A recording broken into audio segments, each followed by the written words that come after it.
Petrol diesel தட்டுப்பாடு குறித்த வதந்திகளால் தமிழகத்தின் பல்வேறு பகுதிகளில் வாகன ஓட்டிகள் பெட்ரோல் பங்குகளை முற்றுகையிட்டுள்ளனர்.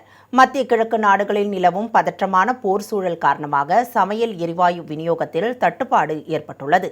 இந்நிலையில் பெட்ரோல் தட்டுப்பாடு குறித்த வதந்திகளால் திண்டுக்கல் மாவட்டம் கொடைக்கானல் பகுதியில் உள்ள பெட்ரோல் பங்குகளில் காலை முதலே குவிந்துள்ளனர். நாங்களும் நேற்றுக்கு வந்தோம், பெட்ரோல் டீசல் எதுவும் கிடைக்கல. இன்றைக்கி தான் ஸ்டாக் வரும்னு சொன்னாங்க. திரும்ப இன்றைக்கி வந்திருக்கோம். வந்து 1 hour வெயிட் பண்ணியிருக்கோம். டீசல் எதுவும் பெட்ரோலும் கிடைக்கல. கியூவில் வெயிட் பண்ணிட்டு இருக்கோம். இன்னும் ஒரு 1/2 hour லேட் ஆகும்னு சொல்கிறாங்க. இந்த ஒரு மாதம் தட்டுப்பாடு சொல்லிட்டு நியூஸில் நானும் டெய்லியும் பார்த்துட்டு தான் இருக்கோம். எல்லா நியூஸும் சேனலில் பார்த்து தான் இருக்கோம். ஸோ இந்த விலைவாசி ஏறக்கூடாது. இந்த விலைவாசி அப்படியே இருந்தால் கூட பரவாயில்ல. இதேபோல் ராமநாதபுரம் பகுதி பெட்ரோல் பங்குகளில் வாகன ஓட்டிகள் குவிந்த வண்ணம் உள்ளனர். இதனால் அப்பகுதியில் போக்குவரத்து நெரிசல் ஏற்பட்டது.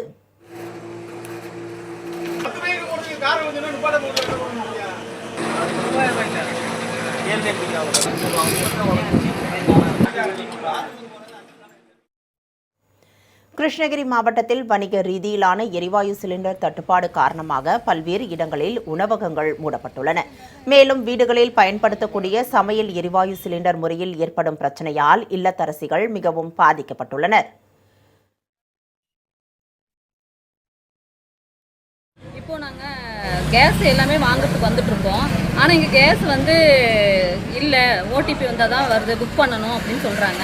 அதே பட்சத்தில் இப்போது ரெகுலராக 10 நாள் 15 நாள் நாங்கள் வெயிட் பண்ணி பார்க்குறோம், சிலிண்டர் வர மாட்டேங்குது. காலைக்கு ஆஃபீஸுக்கு வந்தாக்கா சர்வே ப்ராப்ளம் அப்படின்னு சொல்லிட்டு இருக்காங்க. சிலிண்டரே சரியாக கிடைக்க மாட்டேங்குது. இப்போ நாங்கள் எங்கள் ஏழைப்பட்ட மக்கள்லாம் நிறைய பேர் கிராமங்களில் பாதிக்கப்படுறாங்க சார். புதுச்சேரியில் எரிவாயு சிலிண்டர் விலை உயர்வை கண்டித்து மகிழா காங்கிரஸ் சார்பில் சிலிண்டருக்கு மாலை அணிவித்து நூதன ஆர்ப்பாட்டம் நடைபெற்றது.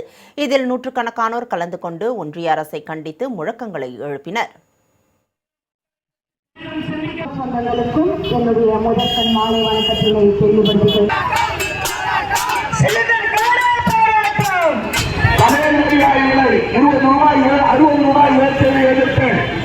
மகளிர் காங்கிரஸ் நடத்துகின்ற இந்த ஆர்ப்பாட்டத்திற்கு எங்களுடைய ஆதரவை தெரிவிப்பது மட்டுமல்லாமல் எங்களுடைய வாய்ப்பையும் உங்களுக்கு இங்கே தெரிவித்துக் கொள்கிறேன்.